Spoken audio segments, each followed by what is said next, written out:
Good morning, everybody. It is episode 14. I'm just double checking. 147, like the snooker. 147. It is Tuesday morning, and we have another belting, swelting episode for you today. We are talking about your mind. And regular listeners will know that I'm having a love-hate relationship with my mind at the minute, because I'm telling you, just be aware of what your mind is thinking and the mind, what the beliefs are giving you. And this is no different, right? If you are a first-time listener, welcome. Thank you so much for joining me. I do appreciate you. This is episode 147, and I would love it if you could leave a rating and review. And hell, if you could, I was going to say subscribe. That would be absolutely awesome. I will appreciate it. Okay, so today we are talking the mind can measure what we are going to lose, but it can't measure what we are going to win, what we are going to gain. The mind can only measure what you are going to lose. It can't measure what you could potentially gain or win.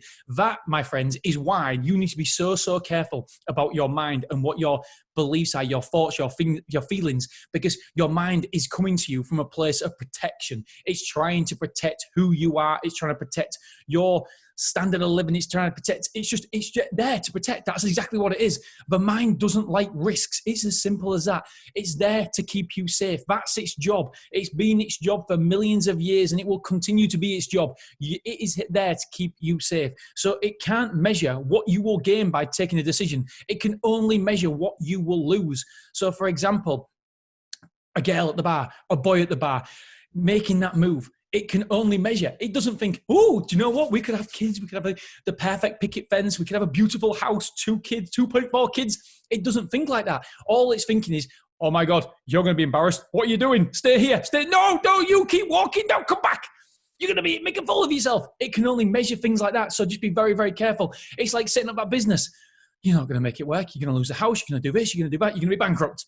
So it can only measure what you will lose. It never actually thinks about objectively what could happen if it was a success. Do you know what? Your mind doesn't believe in you. It's trying to keep you safe. It's trying to hold you back. So as long as you're aware of that, the mind is a fantastic tool and it's doing its best for you.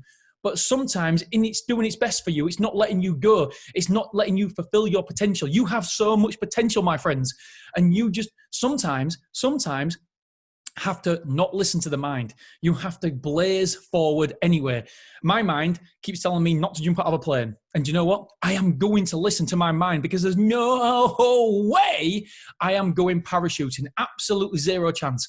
My mind is telling me not to. And why? Because it's trying to keep me safe. And I like that part of my mind. However, if I listened to my mind when I started my business, I wouldn't be where I am now. If I listened to my mind when I started this podcast, motivational entrepreneurs, Dean, what are you doing? You don't know enough. You can't do this.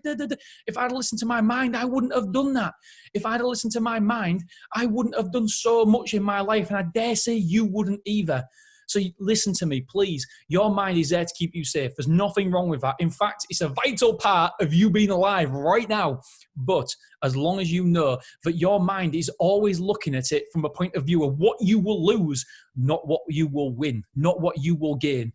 So as long as you've got that in your mind and you understand it, then you can move forward and you can attack your goals. My friends, thank you so much for tuning in.